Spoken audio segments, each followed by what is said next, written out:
Hello, friends. Welcome back. So, today we are continuing our tree series, and today we are learning about level order traversal.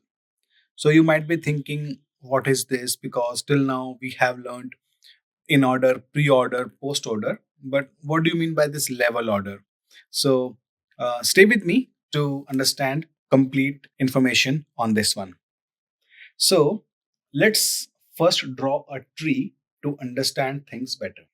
So this looks like a good BST for us. So till now, we have learned three traversals in order, pre-order, and post-order. Okay? So you very well know about these, and the difference is where we are processing the current node, and left and right just remains the same. That's the only difference. But there is one thing common in all of these three, and that is all these fall under something called DFS. This stands for depth first search. What do you mean by depth first search? This means when you are traversing the tree, you always start from the root. That's our starting point. So you go in one direction. It is up to you whether you want to process or not. Let's leave processing aside. Just focus on how we are moving in that tree. Okay. So we will go again here, then we will go here, and then we will return back. So can you see that we are going into the depth?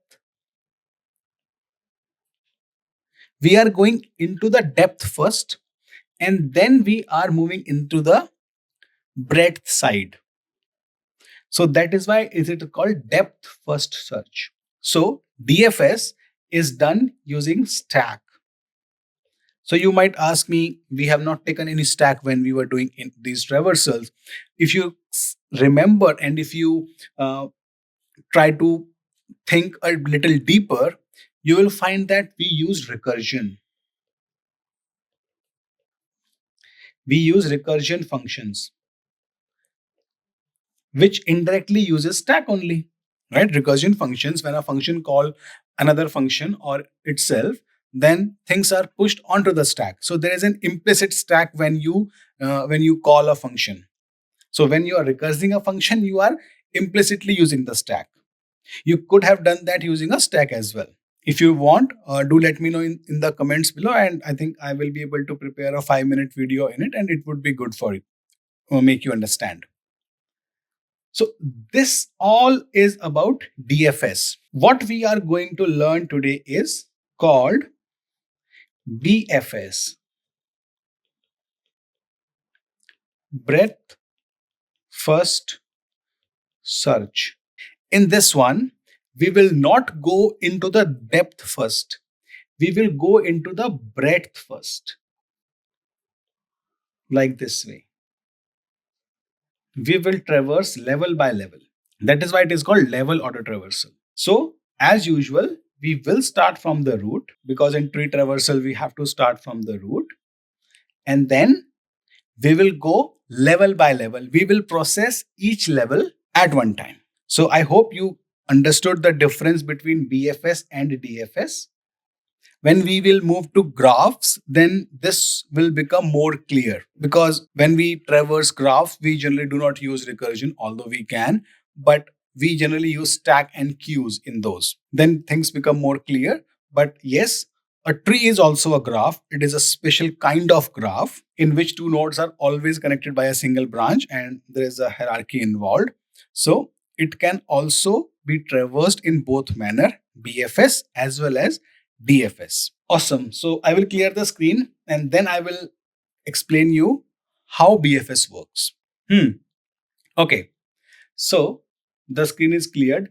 Now let's see how we want to traverse it. So I hope you understood what do you mean by level order traversal. You iterate level by level. So that's how our output should be. So what we use in level order traversal is, I told you in DFS, we use stack. So in BFS, so we can say that level order traversal is done using BFS, which uses queue. These basic data structures, queue and stack, will always be with us. So if it is used a queue, then let's create a queue. This is our queue, and you know by definition of a queue that there is something called front where things are popped out, and there is something called back where things are pushed in. So what we are going to do is we have to start from the root. That's where we start.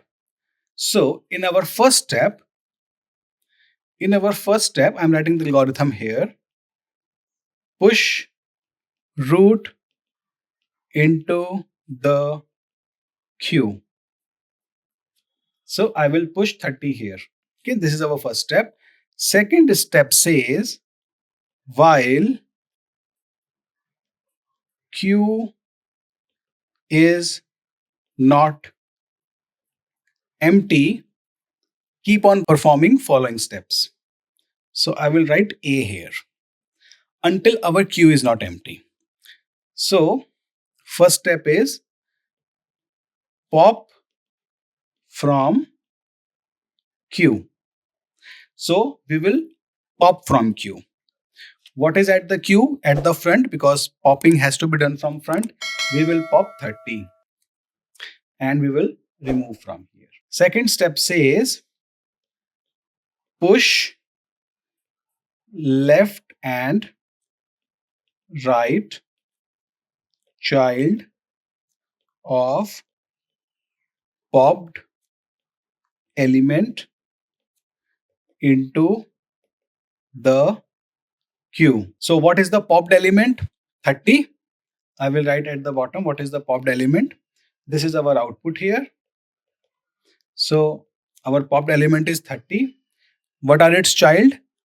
Left and right. We will push into the queue. 20, 40 are pushed into the queue. Now that's all. These are the two steps that we have to do. Now we will again go at the second step because the while is running in the second step. Is the queue empty? It is not. So we will say what is A. Pop from queue. What we will pop now? 20. Okay. We will pop 20 here and we will write it into the output and pop 20. Next step says push left and right child of the popped element. What is the popped element? 20. What are its child? 10 and 25. We pushed into the queue. Our second step is completed. We will check whether the queue is empty. Queue is not empty. So we will again pop from the queue. What is popped now? 40. We will put it into the output and 40 is our popped element. I can write here popped element. So 40 is popped. Remove from here. What are the child of 40? Push them. 35 and 50. B of 2 is also done. Go back to again. If the queue is empty, it is not. So pop from it. We will pop 10. What are the child of 10? 5 and 15. Push them into the queue. 10 is processed. Is the queue empty? No. Keep on moving into the while loop. Pop from the queue. 25. What is the popped element? 25.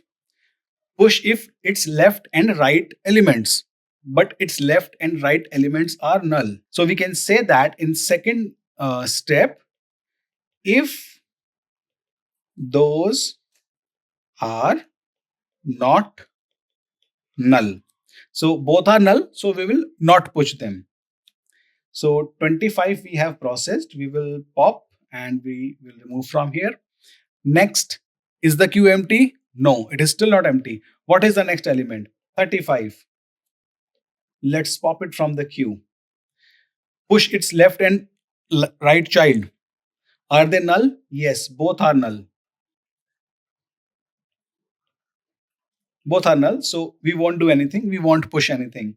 Next is 50. So pop 50 from the queue. We will pop 50 right to the output. So what is the child of 50? 45. Push into the queue.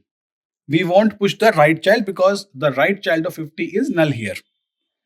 We are only pushing the non-null children.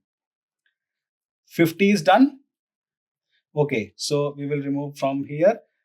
Is the queue empty? Still not empty. So we will pop from the queue. 5 is popped. We will write 5 in the output and as the popped element. Do 5 have any children? No. So we will not push anything. Is the queue is empty? It is not empty. We will pop. 15 is popped. So we will write it in the output and as the popped element. 15 has any children? No. We will not push anything. What is the queue empty? Not empty. 45. Pop it. Right in the output and it is the popped element. Do 45 has any children? No. Don't push anything. Is the queue empty? Yes, it is empty. So we will break out of the while loop. We will break out of the second point. And third point says exit. That's all. Go back home. Simple. If you are not able to follow it, I would request please rewind and see how I went and explained each step one by one. The BFS is only a two-step function. You push into the queue, pop from the queue, keep on appending the children. And you can say that when you pop from the queue, you can say process it or say print it. Pop from queue and print it so that you get the output here. So in BFS, we do the processing when we pop out from the queue. I hope this becomes clear. So we have covered BFS as well as DFS for trees. In the next video, I'm going to explain about the self-balancing trees.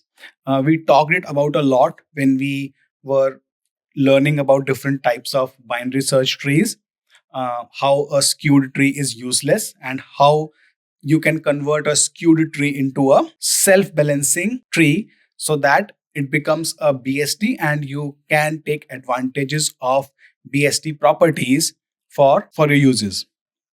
Okay. So I hope you liked today's video. If you have any comments, please let me know in the comments below and I will be happy to address those. See you again. Thank you. Bye.